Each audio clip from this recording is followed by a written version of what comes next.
Hi guys, and welcome to another video. So today we're going to be discussing a new Sunderland signing, and then we'll just go through a few transfer rumours as well. We haven't really spoken about too many sort of transfer related topics on the channel in recent weeks because not too much has happened really, other than the short-term signing of Kyle Lafferty, and of course the other loan signing which we're going to discuss now. So we'll have a quick discussion about everything transfer related with Sunderland right now. But Sunderland have signed Bailey Wright, centre-back from Bristol City, on a loan deal up until the end of the season. He's only 27 years of age, which is good. He's had experience coming up through Preston. He's racked up nearly 200 appearances for Preston. He was with their youth team as well, so he worked his way up through Preston. He's played for Bristol City for the last couple of seasons, getting himself 70 appearances and also getting himself the captain's armband. Now, I'm not going to sit here and pretend that I know a ton about him. I don't, but I have spoke with quite a few Bristol City fans, a Preston fan as well, and got a sort of idea of what he's like. So for me, it looks as though, of course, he is leadership material, hence why he was handed the captain's armband at Bristol City. He seems like someone who is very committed, always gives his all. And in terms of downsides, the regular sort of negative that I'm hearing is that he's not the quickest, and also he is injury prone, which of course would be a little bit of a nightmare. But in terms of his quality or what he can bring to the table, you know, like I say, he's a leader, he's incredibly committed, and I've seen a few clips as well with 50-50 challenges, and when I say he's committed, I mean he's committed. It's Lee Cattermole type committed, which I absolutely love to see. So it's just another really good boost, and it actually gives us a bit of a selection headache at the back for a change, because usually, should I say, it's a case of, oh, I don't want to put him in the team because he's a mistake waiting to happen, or I don't want to put him in because he's too likely to make a mistake or what have you. But we're actually getting good competition for places now, particularly in the defensive third, which is brilliant to have. It's a great selection headache to have, and I have spoke to you guys on social media, on Twitter, to see what your guys' sort of favoured back three would be now. And by no means is that me suggesting that we should be immediately changing up the back three, because I don't think we should do. We shouldn't change a winning side. But the second one of those three makes a mistake, Bailey Wright will be there to jump in, as well as the likes of Flanagan and what have you, because Flanagan does chop and change with Lynch. But that's exactly what I'm talking about. We have really, really good competition there.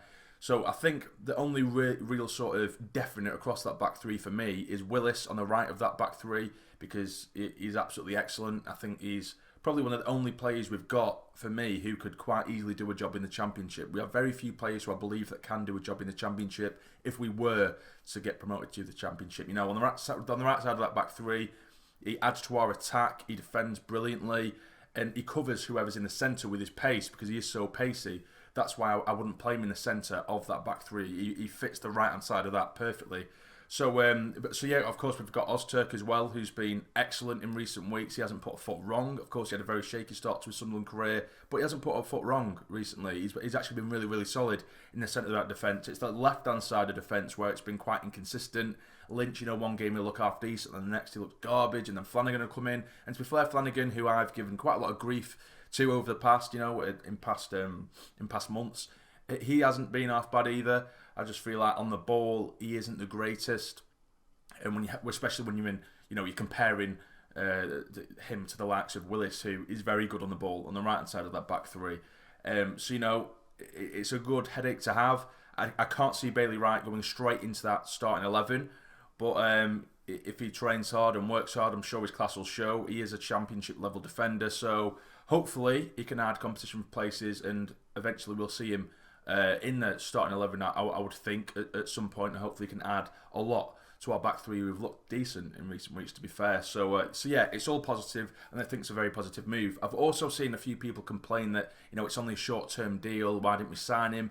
Bailey Wright's contract does run out with Bristol City at the end of the year, and to be fair, as much as I do have my qualms with Stuart Donald's methods or the club's methods in terms of transfers, I think that's probably the best deal we should have gone for, or could have gone for, in terms of a short-term deal, because, like I've said, he is injury-prone, and if he does get injured, then, the loan deal finishes in just a few months, and then he's gone. We don't need to deal with him. But on the other end, if he plays really well, if we get promoted and what have you, and he does run out of contract with Bristol City, and he loves the club or what have you, we can sign him. So it's probably the best deal we could have gone for, the best possible deal we could have gone for with Bailey Wright. So it could end up being really good. We'll sign him at the end of it. If not, bye. And we can cut ties. We're not stuck with him or stuck with an injury-prone player. If he does get injured, which hopefully he doesn't, of course, fingers crossed, touch wood. But, you know what I mean? It's a good little move, I believe. But now, on to other transfer news where, you know, there isn't anything really concrete. But there's one or two different rumours. In terms of outgoings, there's still rumours that Will Grigg is interesting the likes of Salford in League 2, where of course Jack Baldwin is at the moment, who isn't really getting a game, I don't believe. But Will Grigg is interesting them in terms of a loan deal, and I think they're willing to pay X amount of his contract, which isn't really enough. I think they're only willing to pay a relatively small percentage of his contract. But for me, it's probably the best move for him to move anywhere, really, because I don't think he don't fit our system. We paid a lot of money for him.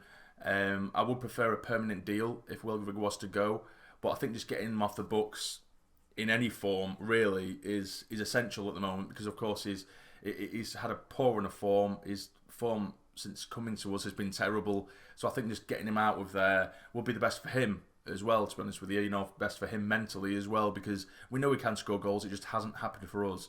So hopefully he can kick on somewhere else and continue to, or at least hope to rebuild his career. Now, also, we have been linked with a central midfielder, Greg Doherty from Rangers. It was supposed to be a loan deal, and I would love for this man to come. He played for Shrewsbury on loan last season, and he was absolutely excellent. I think he scored, I think it was 9 or 10 goals, and he got just as many assists for Shrewsbury last season. So he was absolutely brilliant. I've seen a lot of him, and he's a real engine in the centre midfield. He definitely add a different dimension to our midfield. He can get forward, get back. He's another one who gives 110%, and he is an attacking threat as well. So, so I think he would be, for me, in terms of the transfer rumours or players that we've been linked with, he would be my number one target, because he really is a different level of player that we don't have, particularly in the centre of midfield. I know Robson and Power are doing excellent in the minute, but if anyone was going to rival them, it would be the likes of Greg Doherty. But although everything looked like it was falling into place, we were led to believe that we were very close to sealing the loan deal for Greg Doherty. It has been reported that there has been an issue with the percentage of wages that we would pay for him. And if we don't end up signing him because Stuart Donald won't fork out the percentage of wages to pay that, you know, Rangers want, then I'll be absolutely fuming. I will honestly be fuming. If Greg Doherty just simply didn't want to come, then fair enough. But if it is an argument about his wages, then I'll be absolutely fuming, because if Shrewsbury can pay his wages last season, then why can't we? You know, Stuart Donald's the one who's always banging on about, you know, we might be doing shit on the pitch, but we've got plenty of money in the bank, mate. Piss off. Do you know what I mean? But yeah, Greg Doherty would be one that I'd love to see come to the club. But since the reports of the arguments between the wages that we would pay for Doherty, there has been reports that we've been linked with another central midfielder, an alternative midfielder, and that will be Ollie Norburn, I believe it is, who does play for Shrewsbury right now, and he is the Shrewsbury captain. Now, he's a decent player, he's an okay player.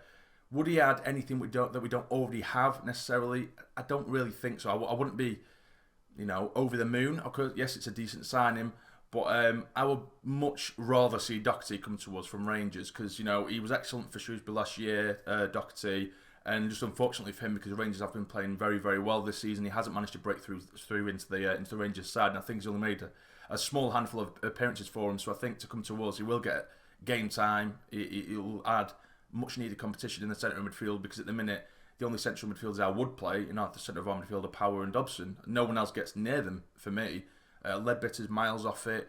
You know, I know Robson's come back, but for me, you know, I don't really rate Robson. I know Embleton could come in there, but Embleton's more of a sort of final third type player. But, you know, for me, it would be Dobbo and Power. Those are the only ones that I really rate in the centre of our midfield at the minute. So Doherty just add that much needed class for me. So yeah, that's pretty much all the rumours as of right now, and of course the confirmation that Bailey Wright has been signed. But you let me know what you guys think in the comments down below in terms of the signing of Bailey Wright and also the transfer rumours. But yeah, if you have enjoyed this video, please hit the like button for me. It'd be massively, massively appreciated. And subscribe to the channel if you're not already to become a fully fledged member of the Sarny Army. But for now, you take care and stay jamming.